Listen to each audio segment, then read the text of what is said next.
হঠাৎ করে ফরিদপুরের সদরপুরে পদ্মা নদীতে পানি বৃদ্ধি পাওয়ায় শুরু হয়েছে তীব্র নদী ভাঙন। ভাঙনের ফলে নদী তীরবর্তী পরিবারগুলো বসত ভিটা হারিয়ে খোলা আকাশের নিচে মানবেতর জীবনযাপন করছেন। এ বিষয়ে ফরিদপুর থেকে সবশেষ খবর জানাচ্ছেন সহকর্মী তানভীর তুহিন। এই মুহূর্তে আমি অবস্থান করছি ফরিদপুর জেলার সদরপুর উপজেলার আকটেশ্বর ইউনিয়নের পদ্মা নদীর পারে। আমার পেছনের পদ্মা নদীর ভয়াল চিত্রটা যদি আপনাদেরকে একটু দেখাই, এই পদ্মায় কিন্তু আজকে প্রচণ্ড পরিমাণে ঢেউ হচ্ছে, যেই ঢেউয়ের কারণে কিন্তু পদ্মার তীরবর্তী অঞ্চলে ব্যাপক ভাঙনের সৃষ্টি হয়েছে। শুধু তাই নয়, পদ্মায় কিন্তু ইতিমধ্যে অনেক পানি বৃদ্ধি পেয়েছে।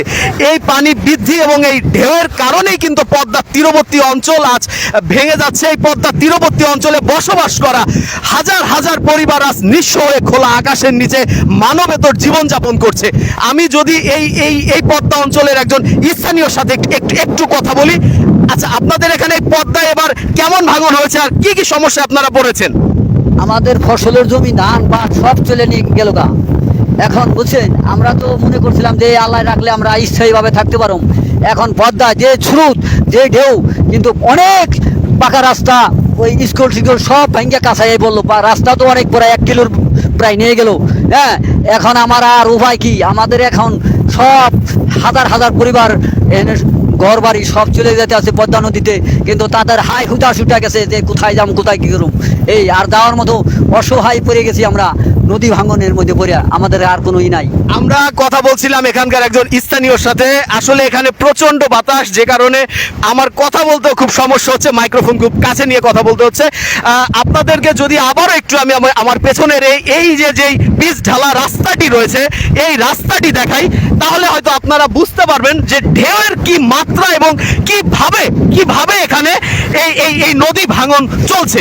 এইভাবে ঢেউ যখন নদীর কিনারা এসে আঘাত হানছে, তখনই কিন্তু এই নদী ভাঙন হচ্ছে এবং এই রাস্তা, আশেপাশের ফসলি জমি সবকিছু নদী গর্ভে বিলীন হয়ে যাচ্ছে। আমরা নদী ভাঙন বিষয়ে কথা বলেছিলাম ফরিদপুর পানি উন্নয়ন বোর্ডের নির্বাহী প্রকৌশলী রাকিবুল ইসলামের সাথে। তিনি আমাদেরকে যেমনটা জানিয়েছেন, ইতিমধ্যে তাদের একটি টিম এই নদী ভাঙন কবলিত অঞ্চল ঘুরে গিয়েছে। তারা এখানে এখন কোনো প্রকল্প গ্রহণ করতে পারছে না, কারণ এই পদ্মা নদীতে এখন অনেক পানি বৃদ্ধি রয়েছে এবং ঢেউ রয়েছে। যখন এই পানিটা কমে আসবে, তারা তখন তাদের নতুন কোনো প্রকল্প এখানে নেবেন।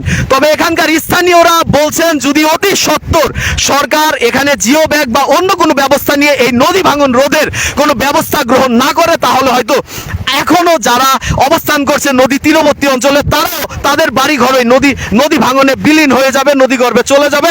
তারা নিশ্চয়ই খোলা আকাশের নিচে বসবাস করবে।